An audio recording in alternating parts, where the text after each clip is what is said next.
We've got a question from Two-Face777 who asks, any chance you guys will change how many characters we can save? And I assume you're talking about in the legacy pool, how big the legacy pool can be. So the reason why the legacy pool is at the limited size that it's at is because originally we actually had no limits. So when the game first shipped, like version 1.0, it had no limits at all in the legacy pool. And what happened was there's actually a limit on how large your save in the cloud can be. And because people just kept completing legacies and saving characters and saving characters and saving characters, some of them got their save files so big that the game literally couldn't save anymore. And that was a problem. We couldn't have the game unable to save. And so we had to apply a limit to it. So 50 seemed like a safe limit. And so far it's been serving us well. So we're not feeling like a huge urge to try to increase that because of the potential negative consequences. So you might have to be kind of judicious about who you save where. Luckily, you do have 5 active save slots now that you can, have people actually living in active communities. So that you do have a little bit more room for characters than you had in the past. But yeah, so that's the reason for it. So, I hope you'll forgive us being a little bit cautious about making changes there when last time the consequences were so dire. Let's see here. So La Coalition asks, is there any plans to improve the sorting system on your base locker, specifically on the ammo side? So I think I actually answered that question already in the main thing, in the previous segment. La Coalition. So yes, we are working on that. We are going to get them sorted by caliber again. So hopefully that's going to work out great. We do have a couple questions that are actually about your job, Rohan. So I'm going to skip those so we can talk about them a little bit later. Interesting. So Pepe Le Pew, I think is how we're meant to pronounce that name, asks, out of curiosity, why do they speak a lot of Spanish in the game? They're okay with it. They were just curious. That's actually kind of interesting. So basically, the way that our writing for our characters worked was, our lead writer Andy would write lines for a couple of the voices in the game, but then he actually hired a bunch of contract writers who came from a lot of different backgrounds and from a lot of different communities, and asked them to write the voices of the characters who lined up with sort of their life experience. And so we had different writers writing different characters' voices. And so for one of our voices in particular was meant to represent people who grew up in the American Southwest, who maybe spoke a lot of Spanish in their day-to-day life, and we had a writer who wrote, who was familiar with that community and could write, in that kind of sort of mixed dialect. And so a lot of our lines are in that mixed dialect because that was the kind of sort of background we were trying to represent with that character. So yeah, I think we put a lot of effort into trying to sort of represent a broad swath of the American experience, and that was one of the examples. Let's see here. Oh yeah, so we've got more and more questions about the supply locker and how it's organized. And I understand, like, especially those of you who've been playing the game for a really super long time, the supply locker can get extremely full, and the more control you can have over it, and the more sort of you could, like, the better you can sort it, the better you could potentially filter it, the better off your experience is going to be. And so the step that we took in Update 30 to try to make the supply locker a little bit more manageable at scale was one step, but we have been thinking about other ways that we can improve it, and we've been listening to your feedback as well. I cannot make any promises about when or how we would continue to improve it, but we've definitely gotten the message from you folks that you would like to have, now that we've taken one step down that road, you'd like to see us take more steps and make that thing a lot more manageable. So we've totally heard you. So those of you who are popping that question up here, we definitely are hearing your voices, and we want to see what we can do. But again, especially as someone who's not on the team, I can't make you any promises on exactly what that's going to be. Let's see here.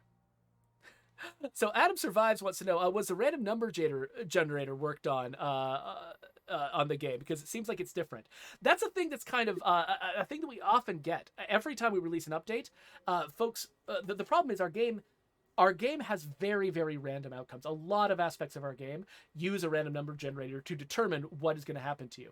And it's a very spiky experience. Sometimes you'll just hit a huge pile of zombies.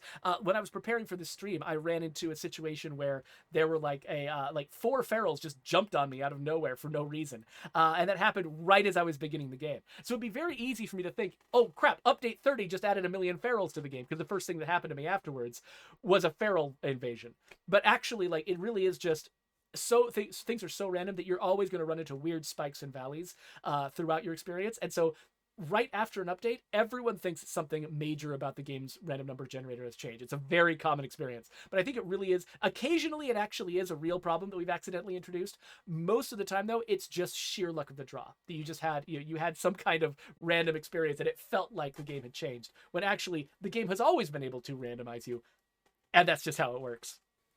Brent, we've got a pretty common question here, which I think I hear this from La Coalition all the time. And so I don't know what the best answer for it is, but the question is basically, how hard is it? And we get lots of how hard is it questions from the audience sometimes. How hard is it to add new textures for weapons in the game? Like if people wanted to have variant versions of certain weapons in certain colors and things like that.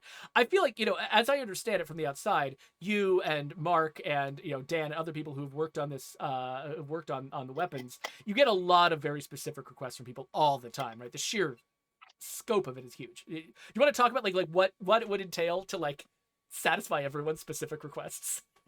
So we never did set up a system to swap materials that were on firearms or melee weapons.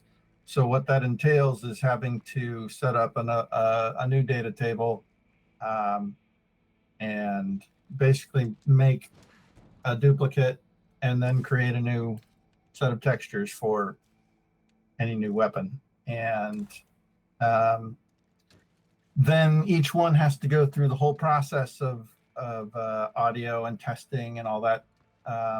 And at this point, we really don't have the people on the project anymore to affect a lot of that stuff. So it's relatively easy to do. Yeah. Making the texture isn't the hard part. That's actually, if Yeah. anything, might be the fun part for you and we Mark could make, and Dan. We could make and have made thousands, right? But actually getting those into the game, making sure that they're working correctly, is something that we just don't have the personnel for anymore. Yeah, so if we had set up the system so that each weapon had sort of an independent texture that could be swapped on it, on the fly, then yeah, adding textures to the game would probably be fairly easy. Probably just be completely content driven. Artists could probably do it entirely by themselves, without needing to tap into the data and stuff like that. But because we've set it up so that basically each time your gun looks even slightly different, it has to be an entirely different gun. That has to be tested separately. It's got its own gun data. It's got its own everything, and it becomes a job for several disciplines to all collaborate on. And yeah, look what happens even when we did have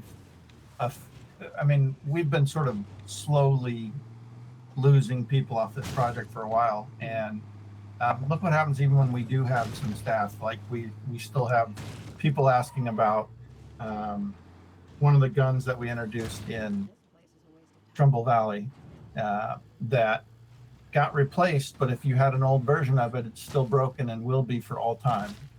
yeah. So, we don't, like I said, we don't have the resources that we did before, and things like that slip through.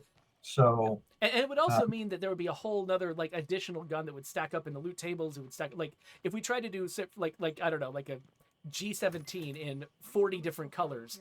Theoretically we could, but then there would be 40 G17s in our loot table, and you'd have 40 of them in your supply locker, or whatever. It's like the game is just not set up for that kind of variety to sort of just easily show up.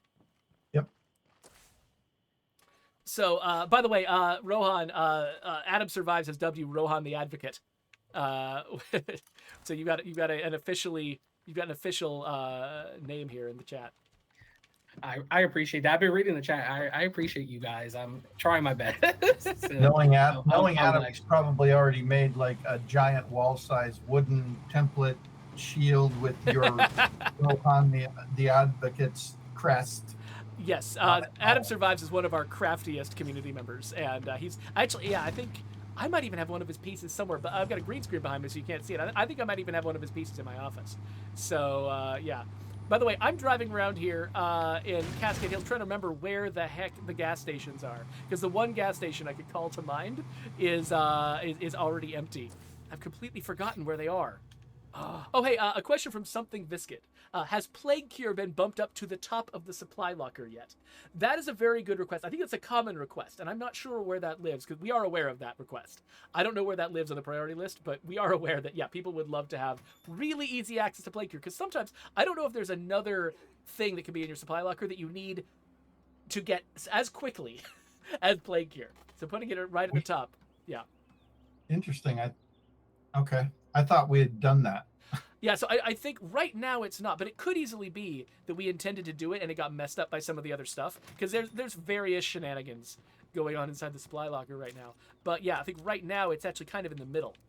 Like you've got all the throwables and stuff up here, and then you've got it used to be at the bottom of the list, and I think now it's in the middle of the list here with a lot of the other health things and books down below it. Yeah, I very distinctly remember in the earliest meetings about restructuring the supply locker that was like the first thing that was brought up. It's Yeah. like the ability to put that at the very top. Yeah, so it seems like that probably is something, may have been an oversight, or it may have simply just been the consequences of a bug, as so many things are with the supply locker at the moment. But yeah, thank you for reminding us of that, though, because that's really important for us. Because, like for instance, one of my favorite UX decisions that anyone made, I forgot whose suggestion it was, but the idea was that when you interact with the trunk of your vehicle and you've got a rucksack on your back, highlight the rucksack first, so it's easy to instantly put it in your vehicle. We always do that, and it's sort of in like the fact that I always know that I can trust for that to happen is such an invisible benefit, because so often, like, I'm carrying a rucksack on my back, I hear a feral coming at me, and I'm like, I got to get rid of this rucksack as fast as I can, so I just run to my trunk, dump it in, and it's just so quick because it's just automatic. And little tiny choices like that, like putting the Plague Cure at the top of the list, would be another choice like that, where it's just you just make it effortlessly easy to do a thing that everyone wants to do all the time, but doesn't necessarily think all the time that that's what they want to do. It's some of the cleverest UX decisions, I think, end up in places like that.